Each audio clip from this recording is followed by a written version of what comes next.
আজ রাজ্যের মুখ্যমন্ত্রীর হাত ধরে সূচনা হয়েছে সুস্থ শৈশব সুস্থ কৈশোর অভিযানের। গোটা রাজ্য জুড়ে এই অভিযান এখন থেকে চলবে। আজ দেখা গেছে মুখ্যমন্ত্রীর উদ্বোধনের পরপরই সাব্রুমেও শ্রীনগর উচ্চতর মাধ্যমিক বিদ্যালয়ে সুস্থ শৈশব সুস্থ কৈশোর অভিযানের সূচনা হয়। জেলা স্বাস্থ্য এবং পরিবার কল্যাণ দপ্তরের উদ্যোগেই এই সুস্থ শৈশব সুস্থ শৈশবের আয়োজন করা হয়েছে।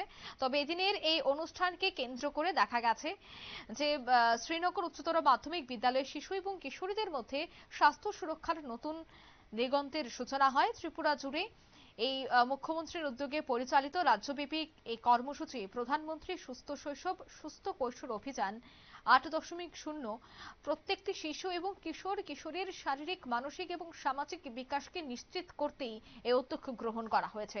এই কর্মসূচি চলবে ২৪শে অক্টোবর থেকে ৬ নভেম্বর পর্যন্ত। আর এর অঙ্গ হিসেবেই আজ দক্ষিণ জেলা শ্রীনগর হায়ার সেকেন্ডারি স্কুলের হল ঘরে অনুষ্ঠিত হয় জেলার আনুষ্ঠানিক উদ্বোধনী অনুষ্ঠান। কি বলছেন তারা শোনাবো। চালু হয়।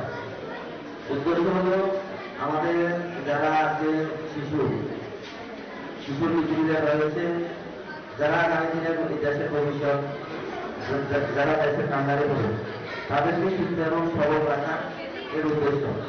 এর উদ্দেশ্য নিয়ে এই কাজ নিয়ে আমাদের সিএমসি বলেছেন প্রত্যেক বাড়ি, যেটা বললাম এটা অষ্টম অভিযান আমরা দেখেছি আমাদের ১০০% সফল হয়েছে। আমরা আশা করব গতবারের মতো এবারও আমরা যাতে আমরা ১০০% আমরা করতে পারি জেলার মধ্যে মিস করে। আপনারা শুনলেন তাদের এই বক্তব্য। জেলা স্বাস্থ্য সুরক্ষা সহ আরো বেশ কিছু বিষয়গুলিকে মাথায় রেখেই প্রধানমন্ত্রীর এই সুস্থ শৈশব সুস্থ কৈশোর অভিযান। আর সেই অভিযানের অঙ্গ হিসেবেই রাজ্যের বিভিন্ন জায়গায় এই অনুষ্ঠানের আয়োজন করা হবে বলেই জানাচ্ছেন উদ্যোক্তারা। নিয়ে নিচ্ছি ছোট্ট একটি বিজ্ঞাপন বিরতির সঙ্গে থাকুন।